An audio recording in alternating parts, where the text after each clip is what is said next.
My name is Joyce Nill, and I'm a member of the Tucson Area Iris Society.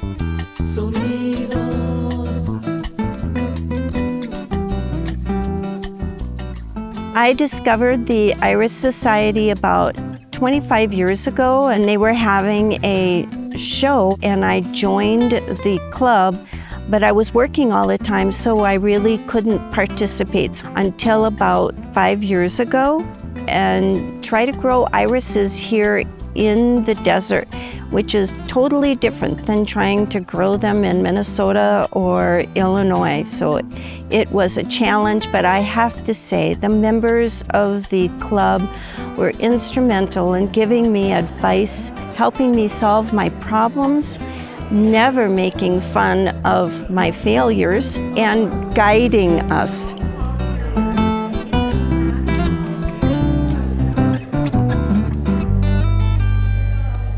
I am Kevin Kartchner. I am president of the Iris Society in Tucson. Today we're at an iris show. This is a combined show with the Rose Society. If you look at the flowers that we have here, they are something that you can actually grow in Tucson. A lot of people do not think you can grow flowers as delicate and impressive as they are. I like to call them desert orchids, not that they have any relationship, but they're something that's spectacular that can be grown here in the desert.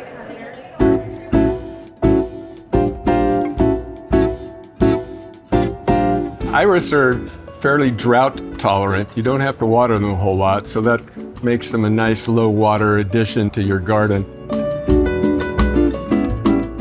They don't get any pests to speak of. They aren't bothered by, say, javelinas or other animals like rabbits that might eat your other things you're trying to grow. The biggest challenge we have is probably in monsoon season because they're a rhizome. Rhizomes, if they get too wet, can rot. And so when it's humid and soaking rains, some of them can rot and die. It just became my favorite flower over many years just because of the huge diversity of colors and shapes of the flower. All of us in the Iris and Rose Society are gardeners in general. We just tend to specialize in something. Being an engineer, I keep track of everything, so I have probably about 400 iris varieties growing out here in the garden, and you can see from the tags, they're all named with a little bit of information about each one of them.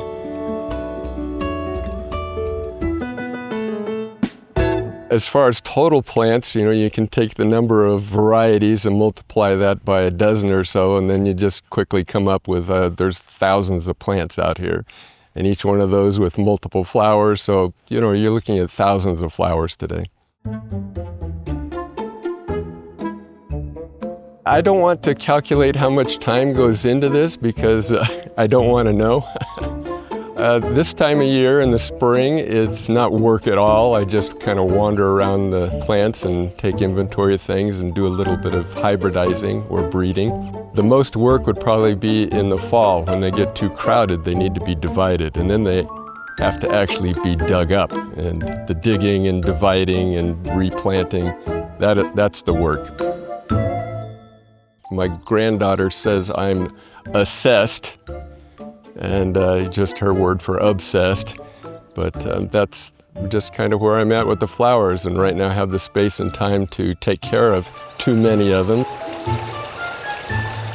I live on the east side, which is a little bit chilly, very little rain for the last 10 years.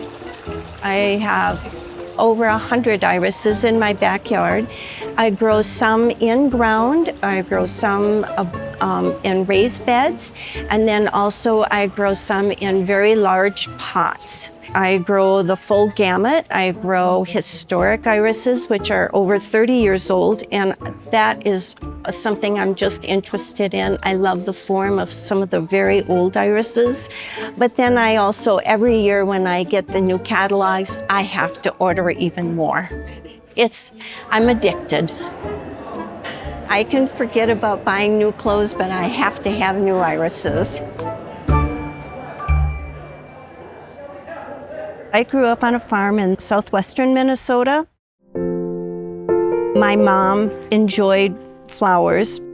My father raised corn and soybeans and alfalfa, so we were surrounded by plants always. There was an iris hybridizer that lived outside of the small town. My mother, every single spring when those irises were blooming, my sister and I would tag along with Mom and go admire all the irises, and Mom would choose one iris to bring home to the farm. So my sister and I both share those memories, and we still share that love of iris, and we have had iris in our lives pretty much since then.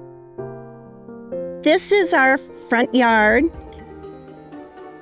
I love to have the neighbors stop by and admire the plants.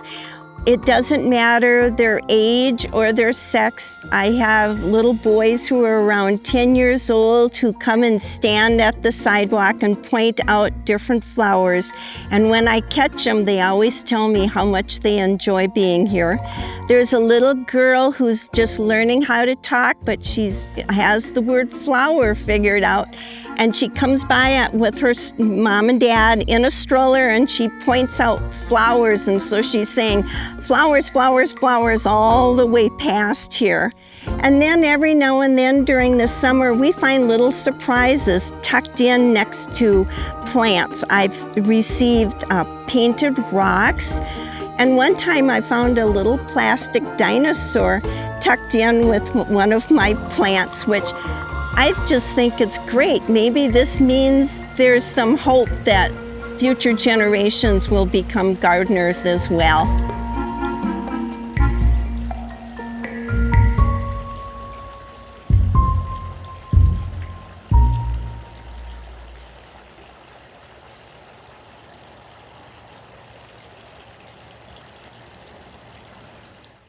Hi, I'm Tom McNamara, host of Arizona Illustrated.